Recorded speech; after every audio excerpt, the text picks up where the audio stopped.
Hello dear student, this is Deepak Kashyap, you are watching chemistry class. आज का topic है valence bond theory और दूसरा टॉपिक है ओवरलैपिंग। तो बैलेंस बॉन्ड थ्योरी जो कि बहुत इंपॉर्टेंट थ्योरी है, 12th क्लास में भी आप पढ़ेंगे। बैलेंस बॉन्ड थ्योरी को सबसे पहले इंट्रोड्यूस किया था हिटलर और लंदन ने 1927 में, और इस थ्योरी को डेवलप करने वाले साइंटिस्ट है पाउलिंग ने इसको डेवलप किया था।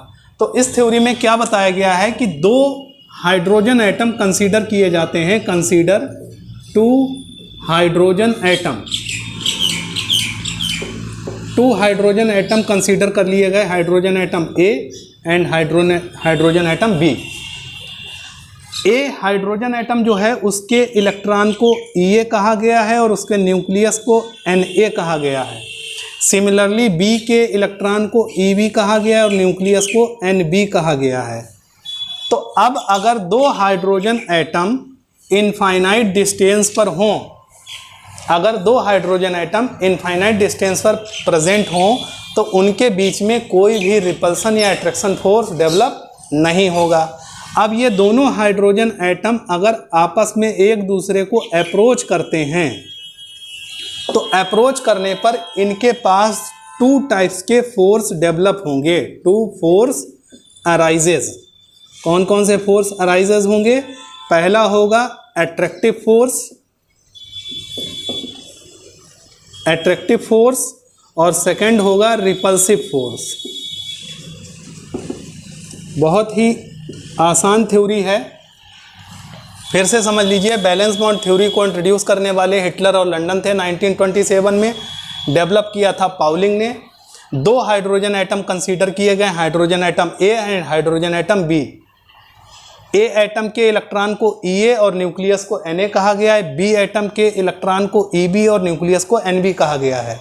अगर ये दो hydrogen atom at infinite distance पर हों तो इनके बीच में कोई भी अट्रैक्शन और रिपल्सन फोर्स नहीं होगा, means there is no attraction and repulsion force.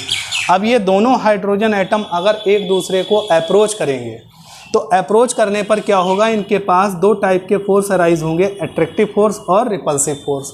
Attractive force कौन कौन सा हो सकता है? देखिए, electron of A and nucleus of A, एक तो ये अट्रैक्टिव फोर्स होगा। दूसरा अट्रैक्टिव फोर्स होगा electron of A and nucleus of B. Similarly repulsive force कौन सा होगा? देखिए यहाँ पर electron of A and electron of B. Repulsive force कौन सा होगा? Nucleus of A and nucleus of B. मतलब अगर हाइड्रोजन एटम ए हम ये बना लें, इसका न्यूक्लियस ये है, और हाइड्रोजन एटम बी हम ये बना लें, इसका न्यूक्लियस ये है, तो इसका इलेक्ट्रॉन इसको अट्रैक्ट करेगा, इसका इलेक्ट्रॉन इसको अट्रैक्ट करेगा, ये इलेक्ट्रॉन आपस में रिपल करेंगे और न्यूक्लियस आपस में रिपल करेंगे। और फिर इसके बाद क्या होगा, एक टाइम ऐसा आएगा कि जो एक्सपेरिमेंटली देखा गया है, एक्सपेरिमेंटली वो अट्रैक्टिव फोर्स जो होता है वो ग्रेटर देन होता है रिपल्सिव फोर्स से। अट्रैक्टिव फोर्स किससे ज़्यादा होता है? रिपल्सिव फोर्स से ज़्यादा होता है। और जब ये फोर्स ज़्यादा हो जाता है तो एट मिनिमम एनर्जी पर, मिनिमम पोटेंशियल एनर्जी पर क्या होगा, बॉन्ड फॉर्मेशन हो जाएगा। इनके बीच में क्या हो जाएगा? Bond formation.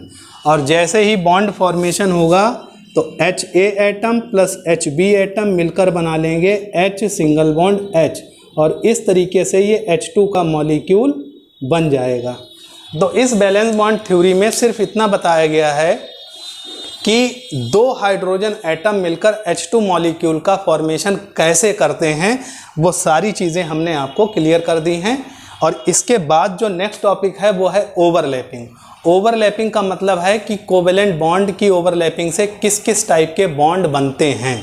कोवेलेंट शेयरिंग जो होती है, कोवेलेंट बॉन्ड जो बनता है, उसकी शेयरिंग से कितने टाइप के बॉन्ड बन सकते हैं वो मैं आपको बताने जा रहा हूँ। तो टाइप्स ऑफ ओवरलैपिंग यहाँ पढ़ना है आपको। टाइप्स ऑफ ओवरलैपिंग, दो टाइप की ओवरलैपिंग होती है। नंबर 1 होती है सिग्मा बॉन्ड। सिग्मा बॉन्ड का फॉर्मेशन होता है। सिग्मा बॉन्ड का फॉर्मेशन कैसे होता है? जब एंड टू एंड ओवरलैपिंग होती है, एंड टू एंड ओवरलैपिंग होती है अबाउट एक्सिस, एक्सिस के अबाउट ओवरलैपिंग होती है। ये 3 टाइप की होती है। पहली होती है S single bond, S S overlapping. S S overlapping में क्या होगा, एक एस ऑर्बिटल लिया प्लस दूसरा एस ऑर्बिटल लिया, इनके बीच में ये ओवरलैपिंग होगी। ओवरलैपिंग से यहाँ पर जो बॉन्ड बनेगा वो कहलाएगा सिग्मा एस एस बॉन्ड, और ये बोला जाता है ओवरलैपिंग एरिया, जो कि मैं आपको पहले ही बता चुका हूँ, ओवरलैपिंग एरिया। सेकेंड टाइप की ओवरलैपिंग होती है S P overlapping. S P overlapping किस टाइप की होती है, देखिएगा, एक एस ऑर्बिटल लिया, एक पी ऑर्बिटल लिया, और इनके बीच में जो ओवरलैपिंग होगी उससे बनेगा आपका, ये देखिए ओवरलैपिंग हो गई, sigma S P bond. Third type की ओवरलैपिंग होती है P P overlapping. P P overlapping में क्या होगा, एक पी ऑर्बिटल दूसरा पी ऑर्बिटल मिलकर एंड टू एंड ओवरलैपिंग करेंगे, तो एंड टू एंड ओवरलैपिंग से बनेगा सिग्मा पी पी बॉन्ड। तो फिर से मैं अगेन एक बार आपको रिकॉल करा रहा हूँ, ओवरलैपिंग कितने 2 टाइप की होती है। पहली ओवरलैपिंग से बनेगा सिग्मा बॉन्ड। सिग्मा बॉन्ड कैसे बनता है, end to end overlapping about axis से बनता है। 3 टाइप का होता है, एस एस ओवरलैपिंग में 2 एस ऑर्बिटल लिए जाएंगे, एस पी ओवरलैपिंग में एक एस और एक पी ऑर्बिटल लिया जाएगा, पी पी ओवरलैपिंग में एक पी और दूसरा पी ऑर्बिटल लिया जाएगा, और ओवरलैपिंग से क्या बनेगा, सिग्मा पी पी बॉन्ड बनेगा। अब यहाँ पर ये थर्ड टाइप का जो है ये आपको थोड़ा ध्यान रखना है, क्योंकि जो सेकंड टाइप का हम आपको पढ़ाने जा रहे हैं पाई बॉन्ड, उसमें थोड़ा सा आपको कन्फ्यूज़न होगा, थोड़ा ध्यान। सेकंड टाइप की ओवरलैपिंग होती है जिसको कहते हैं पाई बॉन्ड। क्या होता है पाई बॉन्ड, पाई बॉन्ड कैसे बनता है, फॉर्म्ड बाई साइड वाइज या फिर लेटरल ओवरलैपिंग। तो पाई बॉन्ड कैसे बनता है, साइड वाइज या लेटरल ओवरलैपिंग से बनता है। इसमें क्या किया जाएगा, एक पाई बॉन्ड ये और दूसरा पाई बॉन्ड ये लेंगे, इनके बीच में ओवरलैपिंग होगी। ओवरलैपिंग कैसे होगी, साइड वाइज या लेटरल ओवरलैपिंग होगी। अब यहाँ पर जो ये ओवरलैपिंग से बना है पाई बॉन्ड, ये पाई बॉन्ड इस तरीके से सिचुएटेड होगा, ऐसे दिखाया जाएगा, हाफ पाई बॉन्ड ऊपर और हाफ पाई बॉन्ड नीचे, और ये पाई बॉन्ड का ये आधा क्लाउड ऊपर है आधा क्लाउड नीचे है, मतलब ये पाई बॉन्ड आपका बन चुका है। तो आप इसमें और इसमें डिफरेंस देखिए क्या है, इसमें side wise overlapping pi bond में हुई है, और इसमें क्या हुई है, एंड टू एंड ओवरलैपिंग हो गई है। मतलब एंड पर ओवरलैपिंग से क्या बनता है, सिग्मा बॉन्ड, और साइड वाइज या लेटरल ओवरलैपिंग से क्या बनता है, पाई बॉन्ड। तो टाइप्स ऑफ ओवरलैपिंग किस तरीके से है ये आपको ध्यान रखना, इंपॉर्टेंट टॉपिक है, ये आगे आपके यूज़फुल भी रहेंगे, आगे काम भी आएंगे। पाई बॉन्ड सिग्मा बॉन्ड कैसे बनता है, इंपॉर्टेंट पॉइंट ये है कि पाई बॉन्ड जो होता है वो वीकर बॉन्ड होता है। ऐसा होता है, वीकर बॉन्ड होता है then sigma bond. Sigma bond से वीक होता है पाई बॉन्ड, ये आपको याद रखना है। तो पाई बॉन्ड वीक बॉन्ड होगा, कम एनर्जी में बॉन्ड ब्रेक हो जाएगा। सिग्मा बॉन्ड स्ट्रॉन्ग बॉन्ड होगा, ज़्यादा एनर्जी में बॉन्ड ब्रेक होगा। तो आज का टॉपिक जो आपको मैंने बताया है, एक तो बैलेंस बॉन्ड थ्योरी बताई है, बहुत आसान थ्योरी है, उसके बारे में पढ़िएगा, और बाकी टाइप्स ऑफ ओवरलैपिंग के बारे में पढ़िएगा।